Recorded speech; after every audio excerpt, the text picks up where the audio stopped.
Mehmonxonada joylashish Xitoyda birinchi kuningizni qulay o'tkazish uchun muhim bosqich hisoblanadi. Shu bilan birga mehmonxona xizmatlaridan to'g'ri foydalanish uchun ba'zi qo'llanmalar sizga yordam beradi. Bugun Xitoyda dastlabki kunlarda nimalarga e'tibor berish kerakligi haqida gaplashamiz. Mehmonxonaga joylashish jarayoni.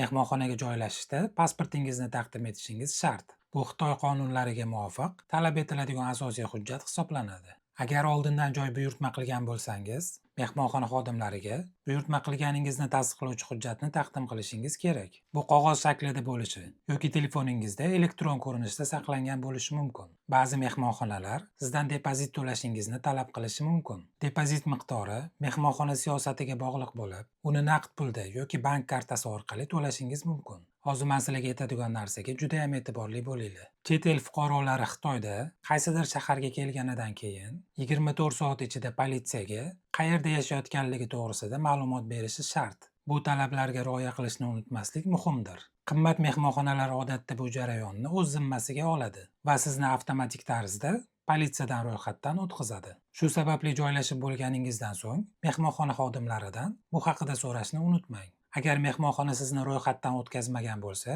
bu qonunbuzarlik hisoblanadi va muammolarga olib kelishi mumkin. Masalan, qora ro'yxatga tushish xavfi. Agar ro'yxatdan o'tmasangiz, kelajakda viza olishda muammolarga duch kelishingiz mumkin. Oldini olish choralari. Mehmonxona sizni ro'yxatdan o'tkazganligini tasdiqlashini talab qiling yoki o'zingiz yaqin atrofdagi politsiya bo'limiga murojaat qiling. Bu talablar Xitoyda qonuniy va xavfsiz qolishingizni ta'minlashga xizmat qiladi. Shuning uchun mehmonxonaga joylashayotganda ushbu jarayonlarni e'tiborga olishni unutmang.